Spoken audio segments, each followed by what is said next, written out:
మన రక్షకుడైన యేసుక్రీస్తు నామములో అందరికీ వందనాలండి.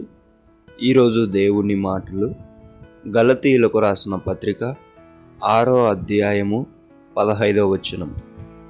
క్రొత్త సృష్టి పొందుటయే గాని సున్నతి పొందుట ఎందేమీ లేదు, పొందకపోవుట ఎందేమీ లేదు. ప్రియమైన దేవుని బిడ్డలారా, యేసయ్యను నమ్మిన తర్వాత, ఆయనను మనం అంగీకరించిన తర్వాత ముందరికి వెళ్ళేటప్పుడు అనేకులు నువ్వు అది చేయాలి, నువ్వు ఇది చేయాలి, నువ్వు అలా ఉండాలి, నువ్వు ఇలా ఉండాలి, ఆ కాలంలో ఇలా ఉండింది, ఈ కాలంలో ఇలా ఉండింది అని చెప్పి నిన్ను ఇబ్బంది పెడుతూ ఉంటారు. అయితే దేవుడు అంటున్నాడు, ఏది కూడా చేయకూడదు, ఏది అవసరం లేదు. ఏం కావాలి అంటే నా పాప జీవితము విడిచిపెట్టానా లేదా, క్రొత్తగా దేవునితో నేను గడుపుతున్నానా లేదా,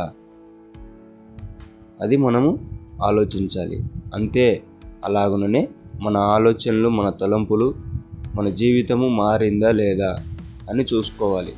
అలాగుననే నేను దేవుని చిత్త ప్రకారం లోబడుతున్నానా, దాని ప్రకారం జీవిస్తున్నానా అని మన ముందరికి వెళ్తూ ఉండాలి.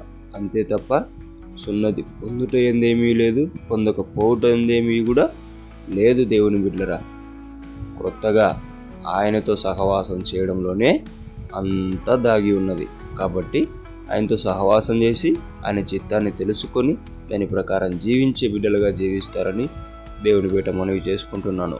దేవుడి మాటలను దీవించునుగాక. ప్రార్థిద్దాం. యేసయ్యా, మీకు వందనాలు, స్తోత్రాలయ్యా. నీ బిడ్డలు ఎంతోమంది కూడా ప్రభువా అనేక రకాలుగా కొన్ని సందర్భాలలో బాధపడుతూ ఉంటారు.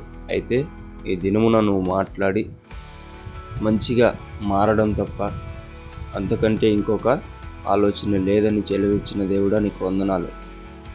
మంచిగా మారి ఆలోచనలు, తలంపులు, ప్రవర్తన మార్చుకొని నీ చిత్త ప్రకారం జీవించే మనసు మాకందరికీ దయచేయమని యేసు నామములో ప్రార్థిస్తున్నాం తండ్రి.